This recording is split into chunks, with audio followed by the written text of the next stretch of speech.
Dans l'assemblée des saints, assoiffé je me tiens, que ton onction descende sur moi. Conscient que mon destin est dans le creux de ta main, que ton onction descende sur moi. Je suis disposé, assoiffé, que ton onction descende sur moi. Je suis disposé, assoiffé, que ton onction descende sur moi.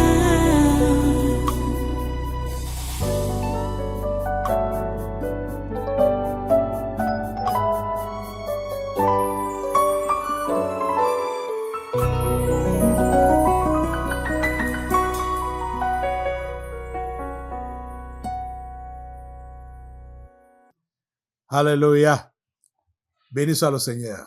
Voilà, tu es debout, prends donc ta Bible et ouvre avec moi dans l'évangile de Marc. Quand le Saint-Esprit m'a confirmé ce qu'il fallait enseigner pendant ce séminaire, et surtout le livre de Marc, c'est-à-dire l'évangile de Marc, je me suis rappelé il y a des décennies aujourd'hui, quand je faisais le travail d'évangéliste itinérant. C'est cet évangile, l'évangile de Marc, que j'avais l'habitude de beaucoup lire pendant ces moments-là. Parce que, bon, l'évangile là raconte très vite les merveilles que Jésus-Christ faisait. Et vous savez, quand on prêche l'évangile aux gens, il faudrait que Dieu se montre par des signes et des miracles. Donc c'est pourquoi j'étais accroché à l'évangile de Marc. Cela m'est revenu à l'esprit quand je devais donc repartir dans cet évangile aujourd'hui. Et au chapitre 1er, on va commencer au chapitre 1er avec l'évangile de Marc. Je vous rappelle, le thème du séminaire n'a pas changé. Nous parlons sur la délivrance des esprits familiers et de la sorcellerie. Et rappelez-vous ce que je vous ai dit il y a quelques mois en arrière, que quand je priais Dieu, il m'a dit, par rapport à ce programme, dans ce séminaire, il m'a dit qu'il faut commencer au début. Donc, reprendre au commencement. Reprendre au début. Au début de la chrétienté. Pourquoi est-ce que beaucoup de gens, beaucoup de chrétiens, sont rattrapés par les démons familiers? Le Seigneur m'a donc dit, recommence au début. Et c'est ça que nous sommes en train de voir. Bon, on part. On va lire aujourd'hui les 8 premiers versets de cet évangile de Marc, chapitre 1. Vous êtes là? Amen. Ok, lisons. Commencement de l'évangile de Jésus-Christ, Fils de Dieu, selon ce qui est écrit dans Ésaïe, le prophète. Voici, j'envoie devant toi mon messager qui préparera ton chemin. C'est la voix de celui qui crie dans le désert. Préparez le chemin du Seigneur, aplanissez ses sentiers. Jean parut, baptisant dans le désert et prêchant le baptême de repentance pour la rémission des péchés. Tout le pays de Judée et tous les habitants de Jérusalem se rendaient auprès de lui et, confessant leurs péchés, ils se faisaient baptiser par lui dans le fleuve du Jourdain. Jean avait un vêtement de poil de chameau et une ceinture de cuir autour des reins. Il se nourrissait de sauterelles et de miel sauvage. Il prêchait, disant, « Il vient après moi celui qui est plus puissant que moi, et je ne suis pas digne de délier en me baissant la courroie de ses souliers. Moi, je vous ai baptisé d'eau, lui, il vous baptisera du Saint-Esprit. » Prions le Seigneur. Dieu Tout-Puissant, nous te remercions pour ta parole de ce jour et de ce temps. Et nous te prions, Seigneur, que tu puisses ouvrir la compréhension, l'intelligence, les cœurs de tes enfants à comprendre ce que tu enseignes. Donne-leur cette grâce de pouvoir accepter humblement cet enseignement et de le pratiquer. C'est ma prière. Oh Dieu, c'est ma prière en ce jour. Et pour ce programme, c'est ma prière. Que ta volonté qui est au ciel s'accomplisse dans nos vies. Ta volonté qui est au ciel pour nous, pour chacun de nous, pour notre Église, notre nation, notre continent et ce monde, que cette volonté s'accomplisse. Oh Dieu, s'il te plaît, fais-le. Au nom puissant de Jésus, j'ai prié. Amen. Amen. Prenez place en sa présence. Une fois, soyez tous les bienvenus à ce congrès surnaturel de ce 30 avril 2026. Nous parlons sur la délivrance des esprits familiers de la sorcellerie et nous sommes repartis au commencement, comme il m'a été instruit. Le message du commencement, ici même on peut dire les préliminaires, parce que Jean était celui-là qui est venu préparer le chemin du Seigneur, qui est venu préparer le chemin de Jésus. Et il a commencé avec les préliminaires. Il a commencé avec le tout premier message que les gens devaient entendre. Oui. Dieu lui a confié cette mission-là, de préparer donc le chemin du Seigneur avec un message. Préparer le chemin du Seigneur avec un message. Et quel était ce message? C'était le message de la repentance. Les amis, la vraie chrétienté commence par la repentance. La chrétienté ne commence pas dans le ventre, comme la religion a trompé plusieurs. Et ça, c'est la doctrine des anges déchus. Mais malheureusement, plusieurs humains sont tombés dans ce piège-là pour dire que je suis né catholique, je vais mourir catholique. Je suis né musulman, je vais mourir musulman. Je suis né protestant, je vais mourir protestant. Ça, c'est la doctrine des anges déchus. C'est la doctrine, cette doctrine-là vient directement de l'enfer. C'est la doctrine des anges déchus. La vraie chrétienté commence par un message, par recevoir un message. Et quel est ce message? C'est le message de la repentance. Donc, le changement de comportement, le changement de vie. Écoutez-moi, vous tous qui êtes connectés à ce programme, je ne sais pas quel est le moyen que vous utilisez. Est-ce l'Internet? Est-ce la radio? Est-ce la télévision? Est-ce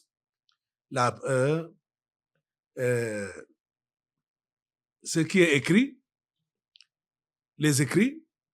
Qu'est-ce que vous utilisez pour être connecté à nous, pour être connecté à ces messages? Je ne sais pas qui tu es. Peut-être tu n'es pas du tout dans la foi chrétienne, ou peut-être tu es dans la religion. Mais je vais te dire aujourd'hui que la vraie chrétienté commence par la repentance. Et celui qui est appelé à devenir chrétien doit avoir entendu et doit avoir répondu favorablement au message de la repentance. Jean était le premier prédicateur de ce message-là à l'époque de notre Seigneur Jésus-Christ. Quand Jésus lui-même devait venir continuer avec le même message. Jean est venu préparer. Donc, c'est lui qui a ouvert la voie. Jean est venu ouvrir la voie. Vous comprenez ça? On nous dit, commencement de l'évangile de Jésus-Christ, Fils de Dieu. Selon ce qui est écrit dans Ésaïe, le prophète. Voici, j'envoie devant toi mon messager qui préparera ton chemin. Le messager qui préparera ton chemin. Ce messager-là, c'est qui? C'est la voix de celui qui crie dans le désert. Préparez le chemin du Seigneur et aplanissez ses sentiers. Préparez le chemin du Seigneur. Comment est-ce que ce chemin du Seigneur se prépare? Ça se prépare par la repentance. Quand on parle de préparer le chemin du Seigneur, ça veut dire que le Seigneur veut passer. Donc, il faut qu'on arrange là où il va passer. Et le Seigneur passe où? Le Seigneur passe dans des vies. Le Seigneur passe dans des nations. Le Seigneur passe dans des continents. Et il faut donc que ces vies-là où le Seigneur veut passer soient préparées. Que ces nations-là dans lesquelles le Seigneur veut passer soient préparées. Ces continents dans lesquels le Seigneur veut passer soient préparés. Et le monde dans lequel le Seigneur veut passer, ça doit être préparé. Et comment est la préparation? La préparation est donc d'enlever ce qui peut empêcher Dieu de passer et de se sentir à l'aise. Vous comprenez ça? Qu'est-ce qui peut empêcher Dieu de se sentir à l'aise dans une vie? La Bible nous dit que les yeux de Dieu sont trop purs pour voir le péché. Donc, vous comprenez que c'est le péché qui va empêcher Dieu de se sentir à l'aise en passant dans une vie, dans une nation ou dans le monde. Vous comprenez? La Bible dit également que heureuse la nation dont l'Éternel est Dieu. Quand vous entendez parler du mot, on parle le mot heureux. Celui qui est heureux, il est béni.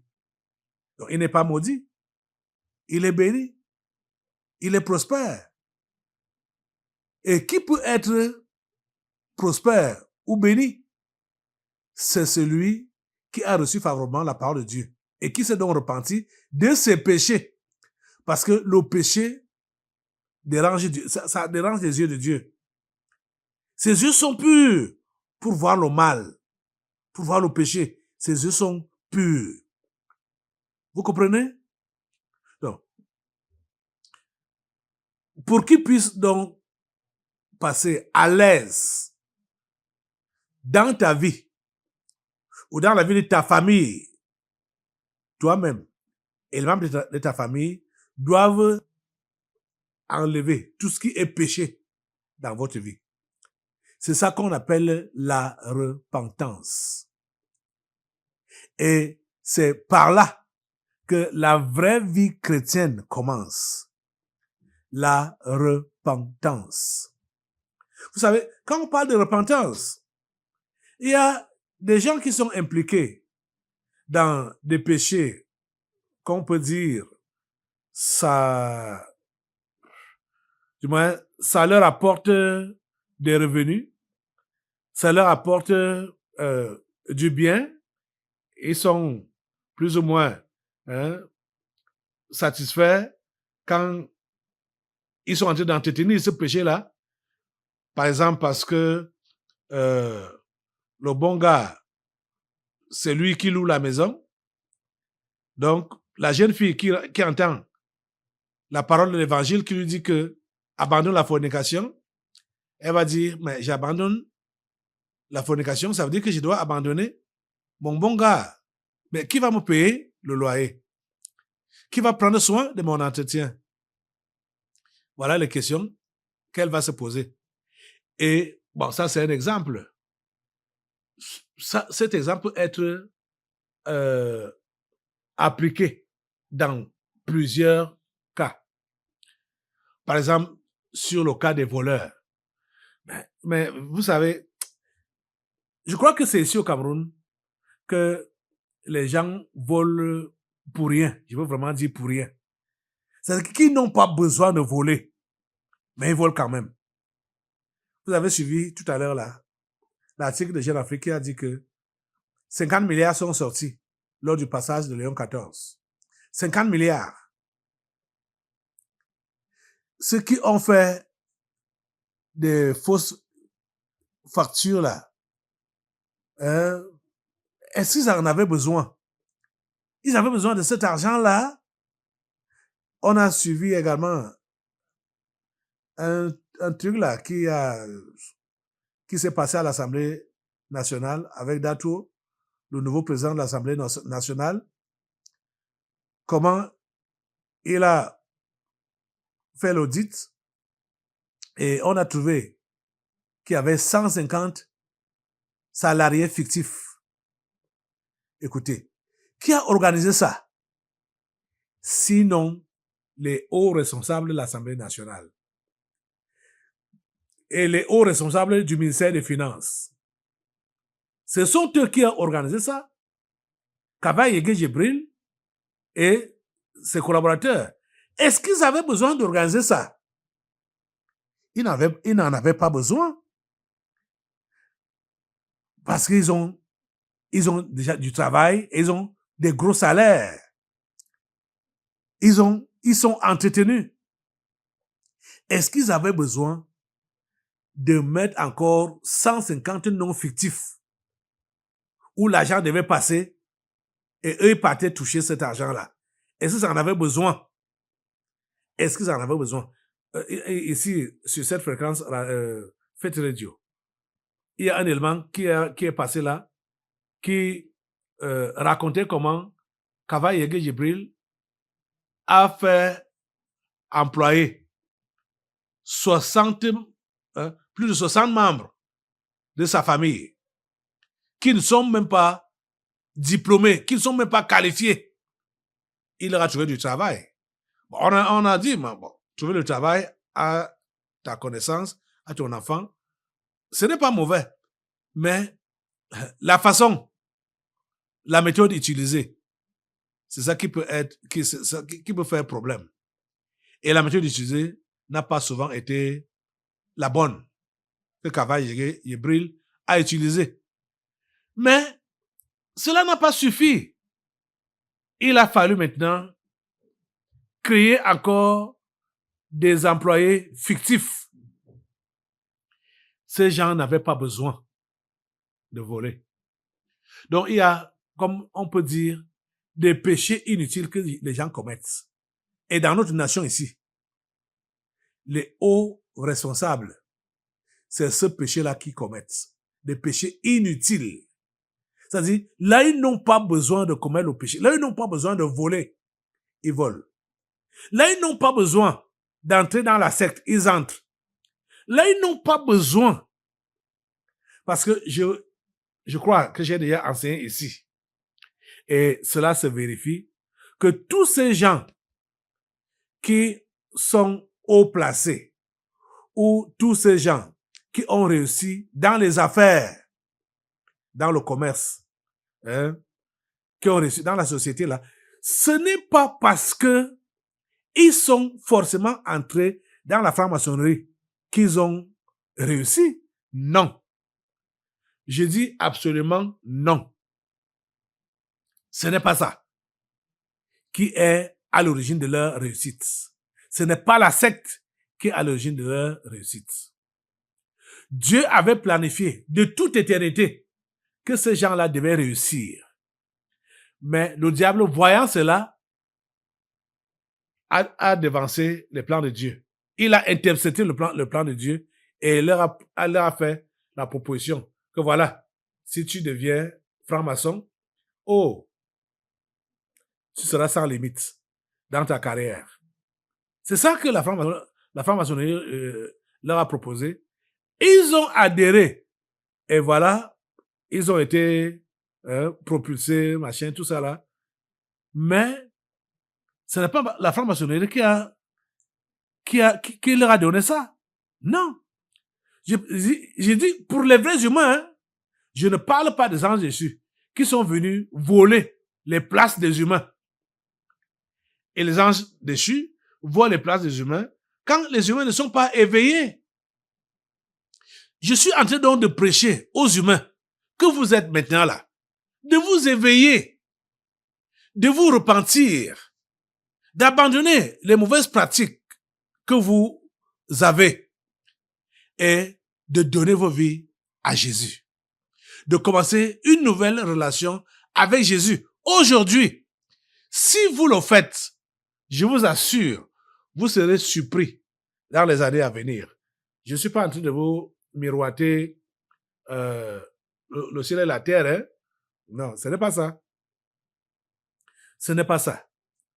Mais je vais vous dire que quand l'on se convertit, d'après ce que je prêche là, en commençant par la repentance, on a retrouvé le sens de notre vie.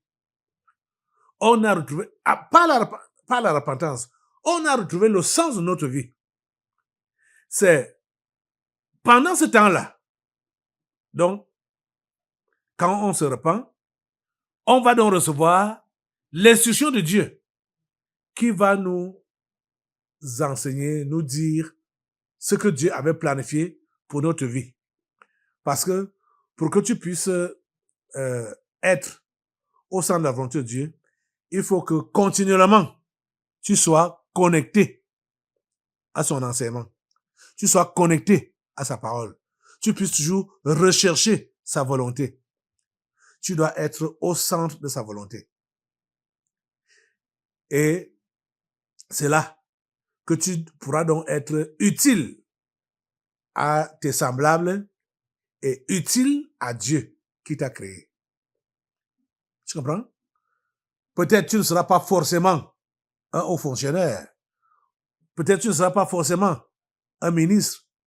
Peut-être tu ne seras pas forcément un grand homme d'affaires. Mais sois fidèle avec Dieu. Il te conduira pas à pas, pas à pas, pas à pas. Et tu verras comment tu vas réussir ta vie. Et réussir ta vie, je t'assure que ça commence déjà à récupérer ta vie qui était entre les mains de tes démons familiers, ta vie qui était entre les mains du diable, et la remettre entre les mains de Dieu. Donc, pour dépendre totalement de lui. Donc, vous voyez, donc, là, tu es sûr que tu es donc enfant de Dieu. Tu dépends de Dieu et de lui seul. Et la chose suivante sera que tu te mettras à l'œuvre, tu te mettras au travail pour que ton voisinage puisse aussi connaître l'expérience que tu as connue, c'est-à-dire la nouvelle naissance. Tu ne vas pas t'empêcher d'annoncer cet évangile, cette bonne nouvelle de Jésus-Christ. Jésus a été envoyé par Dieu sur la terre pour sauver les pécheurs, pour nous sauver. Par sa mort et sa résurrection, nos vies sont appelées à être transformées quand nous acceptons ces actes-là, c'est-à-dire sa mort et sa résurrection pour nous. Pour nous. Ça va nous amener donc à nous repentir, à regretter profondément tout le mal qu'on lui a fait et tout le mal qu'on a fait aux humains, à nos semblables. C'est ça qu'on appelle la repentance. Ce n'est pas juste un simple remords. Tu regrettes profondément tout le mal que tu as fait à Dieu, tout le mal que tu as fait à ton semblable, et tu prends la décision de ne plus recommencer en suivant l'enseignement divin, en suivant l'enseignement de Dieu. Tu comprends ça? C'est comme ça que ça se passe, les amis.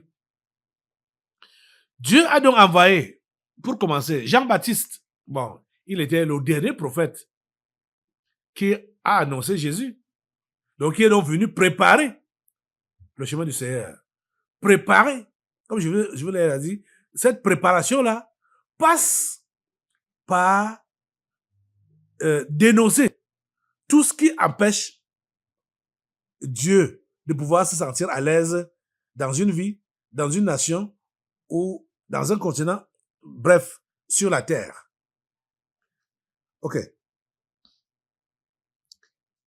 Écoutez ce qui est dit au verset 3 là, Marc 1. Préparez le chemin du Seigneur, aplanissez ses sentiers, rendez ses sentiers plats. Si on va dans le passage que Marc est en train de citer ici, vous allez vous rendre compte que c'est dans Ésaïe, hein, Ésaïe 40, verset 3. C'est à ça que Marc fait allusion. C'est ça qui avait été dit. Hein? On dit que les montagnes vont être rabaissées, les vallées vont être comblées, ainsi de suite. Prépare le chemin du Seigneur. Donc, pour enlever tout ce qui peut être un obstacle pour Dieu, de se sentir à l'aise dans notre vie. Et j'ai mis ça, grosso modo, que c'est le péché. Le péché. Globalement, c'est le péché qui empêche Dieu de se sentir à l'aise dans nos vies. Vous comprenez? Ok. Jean parut baptisant dans le désert et prêchant le baptême de la repentance pour la rémission des péchés. Jean leur disait donc que vous vous repentez, vous décidez donc d'abandonner le péché et vous le matérialisez par le baptême. Je vais donc, si vous êtes d'accord de ce message que je prêche, chacun de vous confesse ce qu'il a eu à faire. Vous lisez dans l'évangile de Matthieu, vous allez comprendre que c'est comme ça que ça se passait. Chacun venait confesser ses péchés. Et après avoir confessé ses péchés, Jean le baptisait. Et c'est comme ça donc que l'évangile avait été prêché, a été prêché par Jean. Et beaucoup de gens venaient et faisaient comme Jean avait dit. Et après, ils le suivaient. Certains le suivaient. Bon, d'autres rentraient chez eux, bien sûr. Mais on a vu que certains de ceux-là qui avaient suivi Jean, quand Jésus est venu maintenant, c'était facile pour eux de suivre Jésus. Parce que Jean leur a dit ouvertement que le voilà là-bas. Le voilà qui est venu. Celui dont je vous parlais, le voilà. Jean disait ça en esprit, hein, sans vraiment savoir qui était Jésus. Le Saint-Esprit est merveilleux. Hein? Oh mon Dieu, tu es merveilleux, tu es fantastique. Tout ce que tu fais est merveilleux. Tout ce que tu fais est merveilleux. Les amis, on est là jusqu'à dimanche. Je vais revenir demain sur ce passage parce que il y a beaucoup de choses encore à vous expliquer là-dessus. Donc, aujourd'hui, on va arrêter à ce niveau. Le message de Jean-Baptiste sur la repentance était orienté vers une personne. La personne-là s'appelle Jésus-Christ. Donc, vous devez comprendre que le vrai évangile, le vrai message de l'évangile, t'annonce une personne, Jésus-Christ, et te demande à changer de comportement. Tu comprends? Voilà le vrai message de l'évangile. Ça t'oriente vers une personne. Jésus-Christ, c'est lui seul. Ce n'est pas une religion. Jésus-Christ n'est pas une religion. Jésus-Christ n'est pas une religion. Lève-toi sur tes deux pieds. Et lève tes mains. Tu dis à Jésus maintenant, Seigneur Jésus, j'ai entendu ta parole. Je me décide aujourd'hui à arranger tout ce qui ne va pas avec ma vie. Je décide de me repentir. Merci Seigneur de m'accepter et de me pardonner. Merci de me restaurer. Au nom puissant de Jésus. Amen. Amen. Assois-toi. Nous allons maintenant passer aux délivrances prophétiques. Dans l'assemblée des saints, assoiffé je me tiens, que ton onction descende sur moi. Conscient que mon destin est dans le creux de ta main, que ton onction descende sur moi. Je suis disposé, assoiffé, que ton onction descende sur moi. Je suis disposé, assoiffé, que ton onction descende sur moi.